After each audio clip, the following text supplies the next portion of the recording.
Hello, ladies and gentlemen, and welcome back to the Graphic Thoughts Podcast. I am your host, Dr. Panel, with my co hosts, as usual, my sister's dogs, Thor and Mickey. Today's episode is another pretty big episode. It will be our second comic book episode that isn't Marvel nor DC Comics. Today's comic book episode is also has a movie tie-in. It's kind of a crazy story for the movie. We will jump into that later and kind of compare the movie from the comic. But today's comic book movie or comic book that we will be breaking down is The Crow. Obviously, The Crow is one of the most popular movies of all time. It's a cult classic. There's been a couple remakes. In my opinion, not one of them have been good. The original Crow is a great movie, and not one after have been good. And I have read the original comic book, and I also really like that. So, pretty excited to jump into this. This is also one of those episodes that we will have a surprise second comic breakdown at the end of it.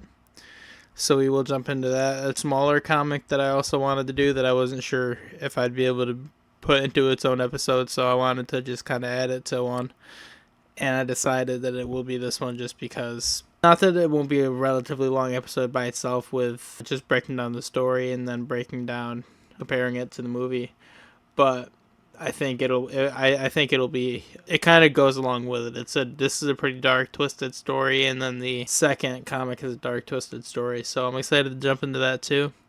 I want to thank everybody that's been showing love and support to the podcast. It means the absolute world. It's been doing absolutely amazing, and it means everything to me, so I cannot thank you guys enough. I want to thank everybody that's been showing love on the YouTube also. The YouTube's been blowing up, and I can't thank you guys enough for that either. We're just about up to date with everything on YouTube, everything other than the original 3 episodes, which eventually some of those will be up in parts at least, but it'll be not for a little bit, so we'll see.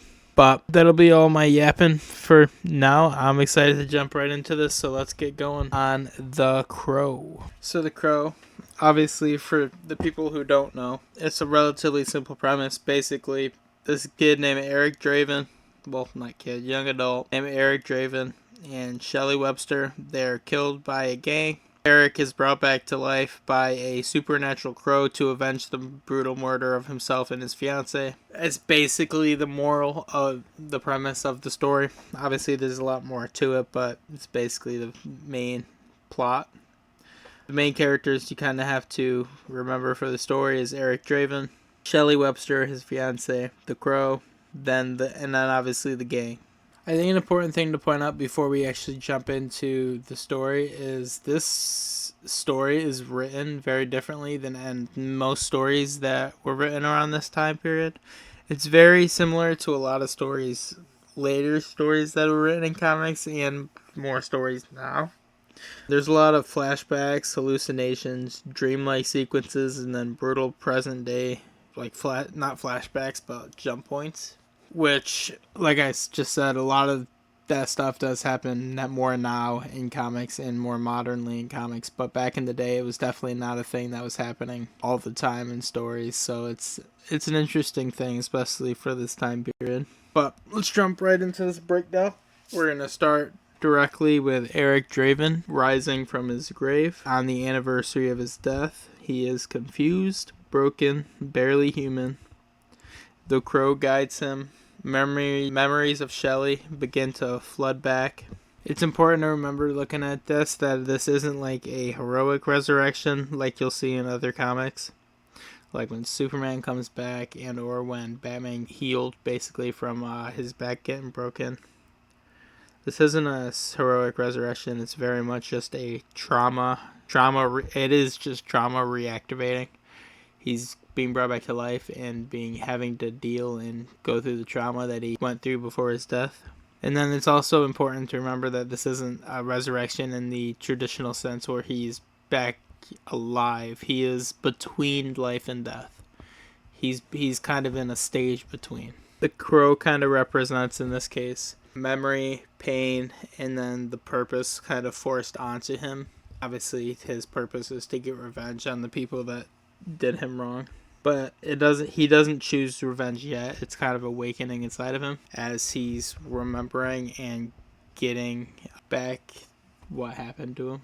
Directly after this, we get flashbacks of Eric and Shelley's relationship. We see tender and playful moments of deeply connecting human moments. Really get a sense of their loving relationship and how much they cared for each other, and how big of a purpose that was in each other, or how big of a purpose they were in each other's lives. And then abruptly it shifts to the attack by the gang. Shelley is suffering in the hospital, and Eric dies. I think this is an important thing because the comic kind of forces you to feel what Eric lost and understand why he can't move on from this loss, why he can't just go on with his day or be a different person. He has to get revenge and or payback on these people for wronging him or doing what they did. These aren't just pieces or things for his backstory. These are very much emotional anchors and emotional scars that are going to hold him down for a very long time. So, or hold on or hold with him for a very long time. So, the structure of the story in this part very much mimics kind of grief, if you will. You relive the good moments, then get slammed and destroyed by the losses again, which is, I think it's a really cool fucking way to write this, especially because of how dark and deep the story does get and how dark everything is that you see. Like, the artwork in this fucking story is insane. So it is so fucking cool how they did this.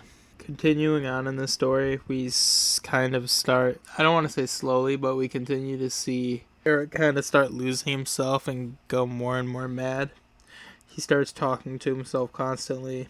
He starts quoting music and poetry. He'll laugh and cry, shifts of mood rapidly without any hesitation, any warning, anything. Just flip of a switch, different mood change. Then he starts harming himself, like self-harm, cutting himself, things of that nature. This very much shows that he is psychologically shattered and is psychologically shattering even further. He's not a stable Avenger. He's dissociating. He's reliving trauma, looping and looping over and over again in his mind. And he's slowly seeming to lose his identity. I mean, he's very much less Eric Draven now, and just this husk of anger and remorse and revenge that wants to do what he feels like he must do. He's very much not just trying to avenge Shelley, he's trying to hold on to her existence. In his eyes, without revenge, she's truly gone. If the people can get away with what they did to them, she is truly dead, she is truly gone. Which is a really, really powerful way to look at it. It's almost like if he doesn't get revenge, her death will have no meaning, almost. Which I think is another way to look at it, which is very, very powerful. And it's a very easy thing to kind of understand and not necessarily get behind, but you can see where he's coming from with this guy and with what's going on. So he's a very easy character to kind of get behind and almost support despite the craziness, and then especially in this part, the decline of his psyche. So, and shortly after this is when the killing begins. This is kind of the big turning point of the book, where it goes from just this guy kind of mentally starting to lose himself and his psyche into the first big event that kind of changes the trajectory of the stages of this book. So it's a really big moment. What happens next? Eric tracks down the first gang member. It is a very brutal, very, very, very brutal and intimate killing. No hesitation, no moral conflict, just straight to the point. This is very much the moment that Eric crosses that moral line permanently. It's very important to notice so that this violence does not satisfy him in the slightest. It barely registers emotionally to him. The revenge that he's seeking is already shown to be slightly empty. Obviously, it's just, he's not even halfway there. He's got a lot more people to kill, but just from the first kill, we see that it didn't really do anything for him. That's quite a scary thought, especially since that's his only purpose, really, is to come back and kill these people. And then he gets to the first kill, and it's really nothing. Like, it's not, it doesn't make him feel happy, thrilled, anything. He feels literally nothing. And it also kind of makes you think if he's capable, obviously, because now he's back to life, but he's also not really. Like, he's not alive again. He's in between life and death. So is he capable of feeling the satisfying? Obviously, he was brought back to kill these guys. When he's done killing them, it makes you kind of question, will he then be satisfied to rest or be done? Whatever would be next for him. What would be next for him after he did kill these guys? It does kind of make you think and question a lot of things. Kind of without really making you, like, you're not sitting there thinking about that you're questioning these things, but these questions are coming to your mind as you read it and as you learn a bit more about these characters, which I do think is cool. I think when a story can get you thinking beyond what they actually put on the page, like get you thinking what would happen beyond all of that, it's always a good thing. That it's always a sign that they did something good, because I don't think that's necessarily an easy thing to do, especially when you're reading normal books in general. I feel like a lot of people don't read as much anymore just because they have less of an imagination, so they have not as easy of a time to like get behind and kind of imagine the characters. And that's also why some people, I think, are really, really into reading. Like, I'm really, really into reading because I have a really good imagination. So it's, especially when they give they give a clear enough description of the character where you can kind of get a good sense, but they don't directly tell you what it's going to look like. I like being able to picture these weird and or different looking people and or creatures, characters, or whatever it may be in my head before they're actually revealed, if they even never actually get revealed as what they would normally look like. That kind of stuff's always been cool to me. After this first kill, it kind of just continues like that. Eric, one by one, continues to hunt down and kill the gang members who were involved.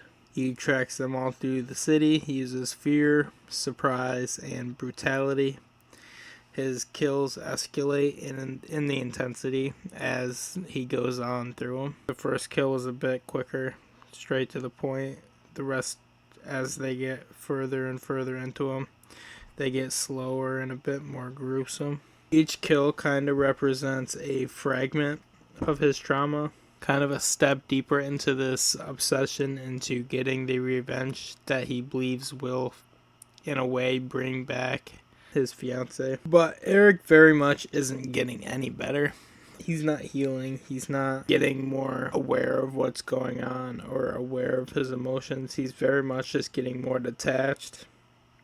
He's not healing in any way. He's very much eroding. Continuing on in the story, the crow is shown more clearly as a guide. It watches, leads, connects Eric to the world. Implied harming the crow weakens Eric. Or it is implied that harming the crow weakens Eric. The crow very much symbolizes the thin thread kind of keeping Eric to this world. His connection to a purpose, if you will. Without the crow, Eric would collapse. His mission would end. This creates tension. His power depends on something very fragile, something very, I don't want to say unorthodox, but not like the most normal thing to have to rely on. So, yeah, I mean, unorthodox would work. This is the part of the story where we get introduced and Eric gets introduced to Sarah. They start to talk a lot, connect emotionally. She sees him very much as more than just a monster. She sees him as a person, as someone that she will be able to connect emotionally with. Sarah very much represents innocence in the life that Eric lost, was forced to give up. And then she also very much represents also there's a chance at emotional grounding in general. She's kind of the only thing pulling him back towards humanity, away from that edge, away from that brink of going too far. I guess you could argue that he already went a bit too far, but without her, he very much seems like he becomes pure vengeance, especially if you continue on. Eric becomes very much more erratic throughout the story. Violence becomes much more extreme.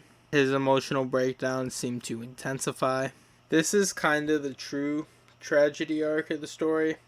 After killing all the gang members, instead of closure, the revenge is consuming him. He is not finishing a mission. He is destroying what's left of himself to try to do what in his head is the right thing to do, but it's truly just destroying him more than it will ever make anything right the way he wants it to be made right. And I think that's one of those things, I feel like that's another one of those things that in life people end up doing. You'll go out of your way to try to either do what you think is right and or do something to make someone else happy or make someone else feel happy or better. But at the end of the day, you're just destroying yourself and or destroying the person you used to be or thought you were. And at the end of the day, it's really not worth it. So I think that kind of stuff happens a lot. And it's cool when you can kind of connect and look back and kind of compare these things that you read about in books, especially older books like this. And then how much, like, it's 2026 and I can compare just plot threads and stuff that happened in this book to stuff that has happened in my lifetime. And that's a really powerful thing. I think that's another reason I've always thought books are much more powerful than movies, especially for someone who can get into books like I can. I will never be able to get into any movie like I can get into some of my favorite books.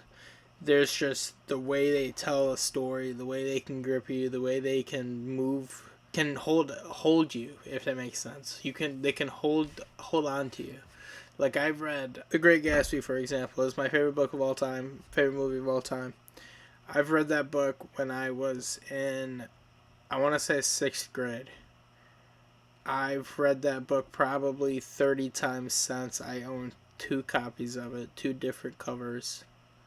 One relatively vintage, it was in from the early or mid 90s. And then I have one that is a relatively modern print. Where was I going with that? I'll be honest, I don't remember why I was bringing up The Great Gatsby. Other than the fact that it's another old book, but things from that book very much makes you think and compare to your life and things that are going on in your, or have gone on in your life. And it's always really, really cool when stories do that. But this leads us to the final kills. The completion without peace, if you will. Eric ends up killing the final gang members, the climactic confrontations. It's a very, very empty victory, though, if you will. It should feel like a victory, it should feel like a win, it should feel like the grandest thing, but it doesn't, because the pain is still there. Shelley is still gone, and the goal is achieved, but the problem remains. He still has lost everything. And I think this is also another important thing to kind of remember, because a lot of times in life you'll put in all this effort and all this stuff to try to make something happen or some specific outcome to come, and it doesn't come, and then you have to sit back and look back at it afterwards like, what the fuck? I tried so hard to get this and it never came. So you really got to think about whether or not certain things are worth the amount of time and effort that you put into them. This kind of leads us to the end of the story. The revenge is complete. Eric's purpose kind of fades. He's basically complete everything he needed to. He begins to disappear physically and spiritually. This is a very deep meaning that I think a lot of people might have missed, at least on their first read through of this book. Eric only ever existed after his death because of his pain. Once revenge was done, once the pain is gone, there's nothing left to hold him here. There's nothing left to hold him on this earth. Eric only ever existed and was only ever a monster because of the pain that was forced upon him. But basically the final things you're left with kind of to take away from this book is, did Eric win? No, not really. Did he get closure? No, not really. What did he get? He kind of just prolonged his grief, externalized his pain as violence, and he kind of just delayed the inevitable, which is letting go, letting himself be freed and go on. The true story behind the Crow, the obviously the comic story. James O'Barr, who was the author of the piece, he wasn't writing a revenge fantasy. He was expressing loss, anger, and the inability to process grief. Eric is basically what is grief become? What if grief became a human and went to war? This story hits harder than most for a couple different reasons. I think how would I word this? A lot of people like the anti-hero. A lot of people like the darker superheroes. A lot of people would compare an Eric Draven to like the Punisher. But Eric is a bit different because he's not in control. He's not just cleanly justified for what he's doing, and he's not healed by revenge. He doesn't kill these people and then instantly get closure and or become a better person due to it. He kills these people and then still feels the remorse and grief from what he's lost. And I think that's an important thing to remember. But The Crow is very much kind of just a loop. Love, loss, rage, revenge, emptiness, back and forth. And Eric never really escapes it. He just reaches the end of it. I think you can very much see why it was such a popular comic book story at the time, and then why it was made into a movie and then it had so many interpretations afterwards from the original movie with, I know it was Bruce Lee's son, I just can't for the life of me remember his name. When I get to my notes on the movie here in a minute, we'll look at that, but that's about all for the comic book. I really enjoyed this breakdown. I really enjoyed this comic. It's one of the darkest comics I've probably ever read. That and the original Mask comics run are probably the goriest and darkest comics I've read. But let's get right into comparing it to the movie, because specifically the original movie, I think it did a really good job kind of comparing it. So the first, and I think the most interesting comparison, is probably just with the Eric Draven character in general. For the comic book Eric Draven, he is unstable, erratic, deeply broken. He talks to himself constantly. He has very constant swings between rage, sadness, madness, and just kind of sulking. His revenge feels very compulsive, not heroic. He feels like a grieving person losing control. Movie Eric is very much more focused and composed, still emotional but controlled, has a clearer sense of purpose, more cool and iconic. He's closer to a tragic anti-hero than the original comic book hero. As you can see, there's a bit of differences. They kept the core components, but he's very much less broken and less unstable in the movie than he is in the comic book. They very much, for the movie, wanted to make kind of a figure that they would maybe eventually be able to make more movies and sequels and stuff for, and be able to build kind of a whole franchise about if they wanted to. So they wanted to make the character a bit more cooler and or likable. So that's in my opinion, why they went more with the classic tragic anti-hero kind of portrayal. The tone is a bit different from the comic to the movie. In the comic, it's a very heavy, depressing, and intimate tone. It feels like reading someone's pain more than anything. It's very non-linear and fragmented. The violence is ugly and uncomfortable. It's about grief first, revenge second. The movie is a lot more stylized, gothic, and atmospheric. It's very emotional, but also a lot more accessible. Much more linear storytelling. There's not as much jumping back and forth from past to present and events. And then the violence is very dramatic and cinematic more than it is gory and any of that thing of that nature. It's much more about revenge with emotional weight than it is about his actual grief. And then the story structure itself is a tad different.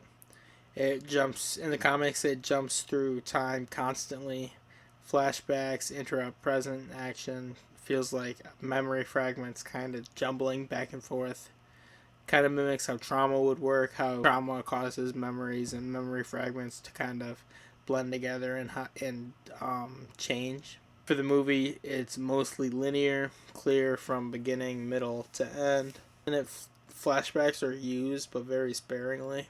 It's a lot easier to follow and more traditional of a storytelling, like way. The villains in the movie are different. In the comics, it's more grounded, random feeling criminals. It's just a gang. They represent meaningless violence, less personality, and more symbolic.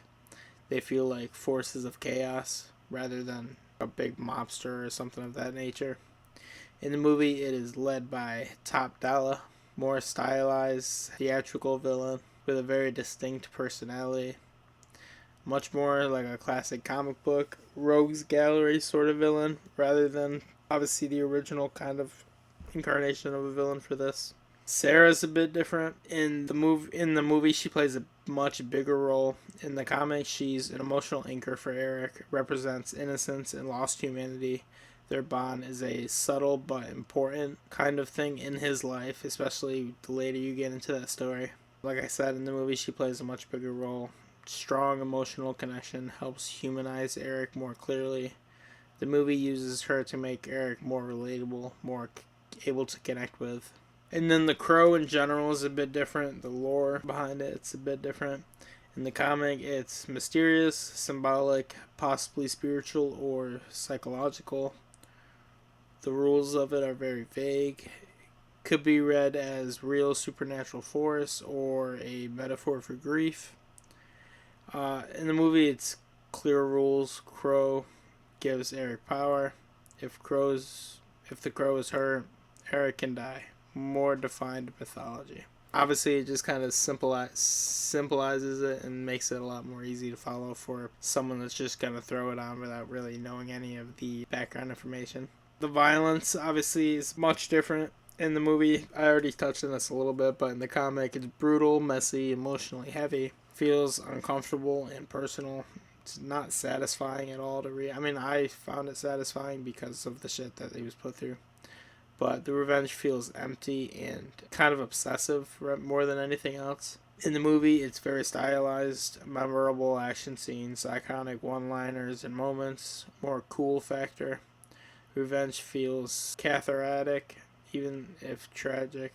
Revenge feels cathartic, kind of, even if tragic. They made it much more of a typical superhero movie action scene chaos rather than anything else. And then the endings are a bit different. In the comic, it's ambiguous. Eric fades away after revenge, no sense of victory or closure. Feels like nothing is fixed. Nothing has fixed anything at all. In the movie, it's more of an emotional resolution. Eric reunites with Shelley's spirit. Feels like closure. More love transcends and brings peace than anything else. The messages coming out of them are a bit different, but relatively, I do think they did a good job at trying to stick with relatively the same thing. The comic, I think, coming out things, you would definitely be thinking, like, revenge doesn't heal you, pain doesn't go away, love can trap you in the past. It's almost anti-revenge. And then for the movie, it's very much love survives death, justice matters, and then closure is possible. It's more hopeful than mythic. I think that's my only complaint about the movie is that they did do it. They did just kind of give it a bit too much hope. And then obviously what ended up happening to the actor kind of shut down for that. But I think the movie was really fucking good. And obviously I just touched on it briefly, but I do want to touch on a little bit just the Brandon Lee tragedy, because obviously we're talking about The Crow, and that's just about the most famous, unfortunately, thing to come out of any of The Crow. Obviously Brandon Lee's death is one of the most tragic and shocking incidents in film, especially because it happened right near the end of the filming and involved something as routine as a prop gun. Brandon Lee, he was the son of martial arts legend Bruce Lee, rising star in Hollywood. He was cast as Eric Draven, a role that would become iconic. The role was supposed to be something of a breakout performance for him. What happened? On March 31st, 1993, in Wilmington, North Carolina on set, Eric Draven walks into his apartment. This is the scene. Eric Draven walks into his apartment and the gang member shoots at him at close range. What went wrong? The prop gun was supposed to fire blanks, not bullets, but due to earlier mistakes, a real bullet fragment was lodged in the barrel. When the blank was fired, it acts like a real shot. The fragment was propelled at a high speed. Brandon Lee was struck in the abdomen. Basically, he was shot by a bullet. It wasn't a full bullet, but there was a piece of a bullet stuck in the gun because of the prop bullet that was put behind it. It still was given enough force to propel it fast enough to basically be a bullet. He was rushed to the hospital, underwent hours of surgery, but eventually he tragically later lost his life at the age of 28. This happened because of a couple different things. It wasn't just one single mistake. It was kind of a chain of errors. For one, improper prop preparation. Dummy rounds were made incorrectly. A bullet tip got stuck in the gun barrel. 2, failure to check the weapon. The barrel wasn't properly inspected before the film, before they went to use it as a prop. 3, the use of blanks. Afterward, the blanks firing created enough force to turn the lodged fragment into a lethal projectile. Basically, in simple terms, the gun became a real weapon by accident. The official ruled an accidental death. No criminal charges were filed. The production company settled lawsuits privately, but the incident led to major changes in film safety practices, especially around firearms. Obviously, and which, luckily, something good came out of it. What ended up happening to the movie, at the time of his death, filming was almost complete. Only a few scenes remained. So how they finished it, they used body doubles, early CGI, very primitive at the time CGI, and then rewrote some scenes. The film was completed and released in 1994. The impact of The Crow, his death changed how the movie is viewed. The story is about death, love, beyond death, a man returning from the grave. The eerie overlap made the film feel hauntingly real. The movie very much turned Brandon Lee into a legend. I'm still talking about it to this day, and like I said earlier, it's a cult classic. It's one of the most popular and, in my opinion, one of the best movies ever made. His performance is wildly praised as emotional, intense, and authentic. Many feel that the role and the tragedy are forever linked. In my opinion, Brandon Lee was born to play that role.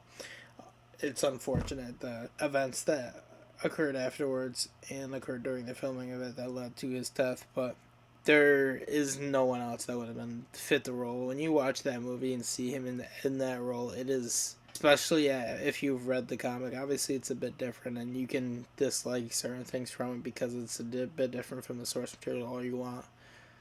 But Brandon Lee is Eric Draven.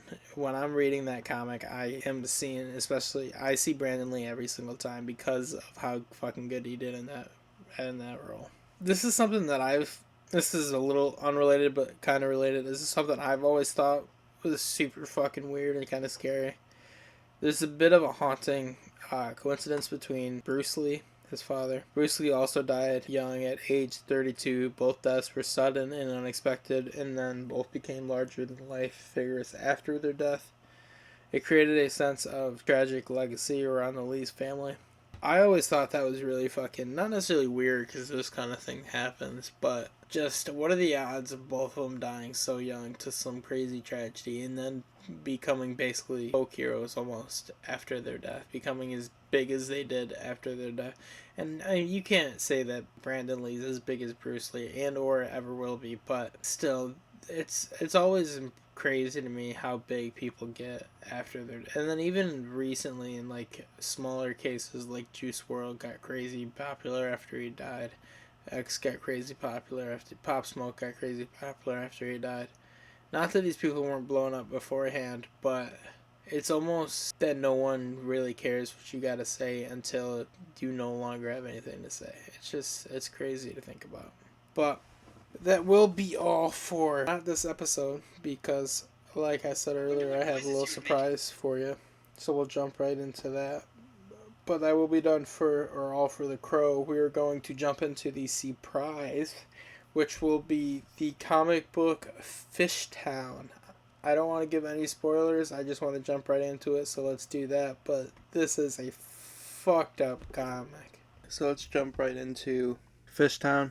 Fishtown is a much smaller comic. It's not by like a big publishing company, and it's not by like an Image Comics or even a Dark Horse, like a smaller in the field of larger ones. It's literally just written by a single guy. The creator is Kevin Colden. The setting of the book is a working class Philadelphia neighborhood called Fishtown. Basically, the core plot to the story is a teenage girl disappears. The story explores her life before vanishing, the people around her, and the emotional and social environment that led up to it. It's very much less about what happened and more about why it happened. The way the comic is structured is also a bit different from most comics that I've read. It's not broken into chapters per se, like an action comic and or a superhero comic. Instead, it unfolds in quiet narrative segments, almost like memory fragments or character studies. So they separate and have things go certain ways depending on, or they separate the story in a different way than most stories, which I think is interesting. Especially with the context of the story, they do it very, very well. I don't know why I'm saying they, it's only one writer. But let's jump right into it. In the first part of the book, we are introduced to the neighborhood, everyday life, friends, school, family dynamics. Very much your average neighborhood around this time period. Philadelphia, so it's a bit probably lower class. It does a really good job establishing a grounded world, kind of just a neighborhood that you, even if you couldn't imagine yourself living in, you could imagine existing around you or near you. So it's not very, hard to wrap your head around any of this, and it's very easy to kind of just continue on in the read. And I think that because of how crazy the story does get, I think it is important to kind of slowly introduce you into this world and make it as average and or as normal as possible before jumping into the craziness of what ends up happening. This leads us to the girl herself. She's very quiet, withdrawn, hard to read. She's internally dealing with a lot of emotional numbness, identity confusion, possible depression. Never stated outright, but it's kind of very hinted at that she's quite depressed. The comic never directly says she is depressed. It instead shows lack of reaction, passive behavior, drifting through interactions. Sort of like she's just kind of passing through like a boat in the water. She's not really there because she wants to be and or interested in anything that's happening. She's just, because she has to be there, she's there, and she's just going on through the motions. That's at least what it seems like. You kind of have to diagnose her emotionally as a reader rather than them directly come out and give her these diagnoses for you to put on her.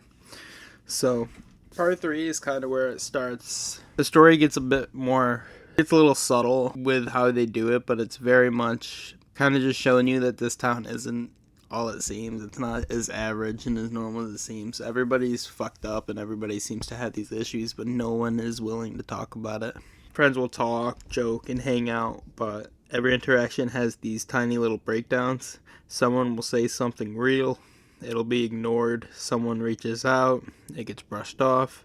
Someone opens up, and it gets redirected. These moments are easy to miss, but they're kind of everything to this story. It's showing that these people aren't really living their life. They're merely just seem to be walking through it. It's almost like they're all husks of who they used to be, and they're just kind of moving through the motions as they can. An example of this pattern that kind of repeats constantly throughout this book is a character will express something genuine. Another person will deflect with a joke or some sort of banter that will kind of change the subject. This will lead the moment to die. They won't get onto this deeper meaning. They won't be able to talk about their feelings. And that's kind of the emotional engine of the story. The connection is always almost happening, but it never quite does.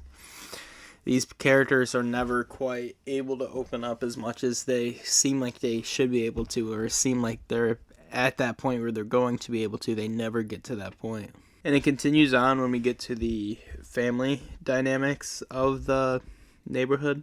As you go through the families, you're not going to see any screaming, no violence, just normal household scenes, but there's an emotional absence almost. There's no meaningful communications. Parents seem to be physically there, but they don't seem to really be engaged with anything that's happening. Just like the kids, they seem to kind of just be living and going through the moment as it happens. That they don't seem to really be alive, almost, if that makes sense. They seem to have lost their reason to live. This is very much a form of passive neglect rather than active abuse or physical abuse. I think them introducing all of this stuff really is really important to show how the girl just doesn't really feel at home at all, or doesn't feel like there's anywhere she can just be herself. She doesn't feel seen at home, obviously, with the way her parents are. It's kind of like they're there, but just not there. And then with society, everyone seems to be kind of just going through the motions. No one's open or willing to talk about the things that are going on. They just keep trying to get through it. So she doesn't seem to have any anchor anywhere. She's just lost, and she doesn't know what she's doing or what to do. They do a lot of visual storytelling throughout this too, with just the way they make the background and the artwork in the background, and how everything looks just broken down and kind of dreary. Very similar environments repeat throughout the story. No sense of expansion or opportunity kind of comes from any of it. It doesn't feel like this world is big and vast, or that it can get bigger or invest or any of that. It literally just seems like this is it. Feels like life will always be like this. This leads us directly to part 6, which is the disappearance. On the surface, she goes missing. I found this interesting because I watch a lot of crime shows and stuff of that nature, and a lot of the times when people go missing or run away or something of that, there's normally a sign and or a very prominent reason. Her disappearance is weird because it's not dramatized. There isn't any big build-up or a big event that led to it. There's no clear cause shown. She just left. Her disappearance it's not very much a sudden event, obviously, because we, as the reader, were able to get a little bit of a glimpse of how she feels, and then just how the feeling of everyone going on around this town. But it's very much not a sudden event. It's a result of accumulated invisibility. She doesn't feel like she's seen, and she never has felt like she's seen, and it's been happening for a very long time. It's very much not her snapping and not wanting to be there anymore. She just fades out of existence almost. It's like she was never there in the first place. This leads us directly into part 7. People talk about her, speculate, guess, react, try to figure out what could have went wrong or what could have happened. But what's realistically happening is everyone is kind of, because no one really knows each other. No one really opened up to be able to know each other. So everyone's just kind of creating their own version of her. None of them are accurate, obviously. None of them knew what she was going through. None of them knew how invisible or how hopeless she felt. But the key idea of this is kind of the people seem to understand her even less now that she's gone than they did prior to her being gone. Before, she was ignored, but after she disappeared, she's now misinterpreted. People know who she is, but they are viewing and hearing and telling her story in a different lens than it originally should have been. Either way, she's never truly seen. She's never seen the way she should be or the way it should be. The story revisits earlier moments. You now see how important some of those smaller interactions throughout the story were. Moments that seem meaningless now feel heavy. I think this very much mimics real life. You don't recognize important moments until later, until your year is on. And that happens with big things, and it also happens with small things. Like, I'm sure there's something you did when you were a kid that you didn't realize the last time you did it would be the last time you did it. Like the last time I rode a skateboard. I'm sure I didn't know it was going to be the last time I rode a skateboard. The last time I went, like, skiing or sledding or something of that nature. Like, there's so many things that you don't expect to be the last time you do it, and then it just is. Or even in relationships. I don't think I've ever woken up on a day that a relationship has ended and I was aware that morning that I was going to be ending a relationship that day. A lot of these things don't happen, and you don't realize that the good things and or just things in general are gone until they're actually gone. I don't remember what the movie was, but there's a quote. It's like, I wish you could know you were in the good times when you were actually in them. And I've always thought that was a really powerful quote because it's true. You never know that the best times of your life are the best times of your life until you're no longer in that time. And then you realize. Like, I'm realizing now that the best time of my life was when I was fresh out of high school, got my first apartment. I just had so much things I was looking forward to. Right now is probably the next best part of my life. My podcast is going. I have a decent job, decent place I'm living. everything's going good with the family. Everything realistically is going very well right now. So, but it's interesting when you think about that kind of stuff, and it's interesting when you can kind of connect either your life or just life in general to stories like this, because stories like this are so much deeper when you can connect to them. Not that it wouldn't be powerful without being able to connect it to either your life or just an event in general, but being able to, obviously you can get into it and connect yourself to it a little bit better. This leads us to the resolution. There is no clean answer. There is no closure. The story refuses to explain, solve, or comfort, because real situations like this often don't have answers. A lot of the times you will go unknowing and go having to think the worst or imagine the worst possible thing. The real story, kind of deeper meaning behind all of this, is there really isn't a missing girl. It's not about a missing girl. It's not about a mystery. It's about how people disappear before they physically disappear. It's about how people lose themselves and kind of lose all meaning, lose all reason, lose all hope, and they just kind of walk around life as an empty husk and go on until they don't go on anymore. There's another quote, and I think it also kind of relates back to this, that I've always thought was really deep, and it's, death isn't the worst part of life. The worst part of life is what dies inside of us as we live. And I think that happens to so many people. They either go through so much or lose so much or do so much that they just end up with nothing. They can't feel nothing. They can't be happy. They can't be sad. They can't do anything. They're just empty because so much of them have just died off. But it's very much like we were talking about earlier in the story, just a loop. A person will feel something real. They will try subtly to express it. Others will miss or ignore it. They withdraw further, and this will repeat until they emotionally vanish. They're emotionally no longer there. They're empty. I think this story hits so hard, especially for people who have never read a story like this and then jump into it. Because nothing's exaggerated. There isn't a villain. There's no dramatic event. There's no clear bad guy. There's no world-ending event that's going to change humanity. It's just a very, very dark and complex look on the human psyche and how empty people can be without realizing how empty they are. Everyone contributed to what happened by doing almost nothing, and that's what makes it uncomfortable. These people obviously weren't trying to make her feel invisible, but them basically doing nothing led to that. In Fishtown, the tragedy isn't caused by violence, it's caused by absence. Absence of attention, communication, and emotional awareness. She didn't disappear in a single night or a single moment. She disappeared slowly in every moment that no one noticed her.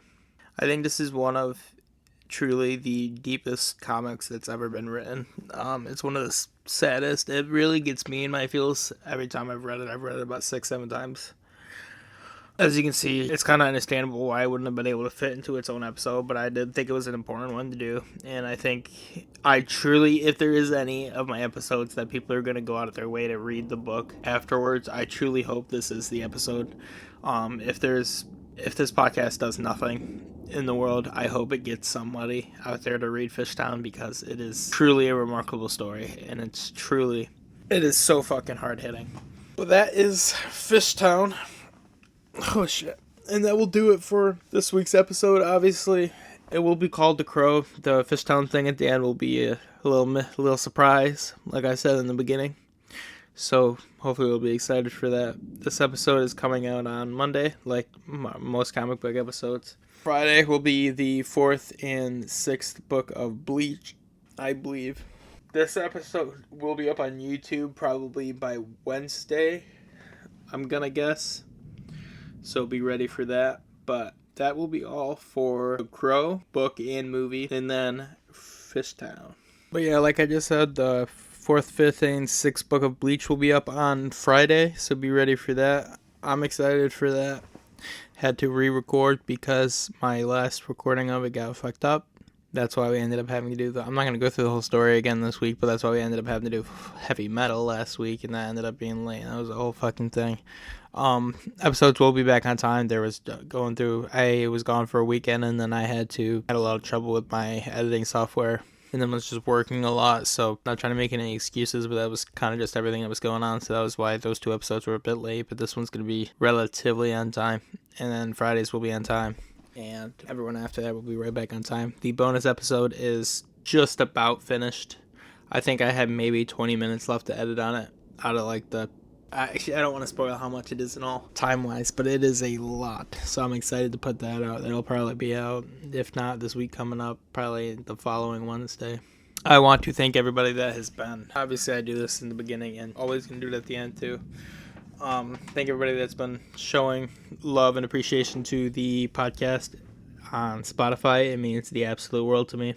And then same with YouTube. Obviously, the YouTube episodes go up a little bit later, but when they do go up, they've been popping off pretty good too. So I do appreciate everybody that's been watching that too and showing their appreciation on that. It means, again, the absolute world to me. I could not thank you guys enough.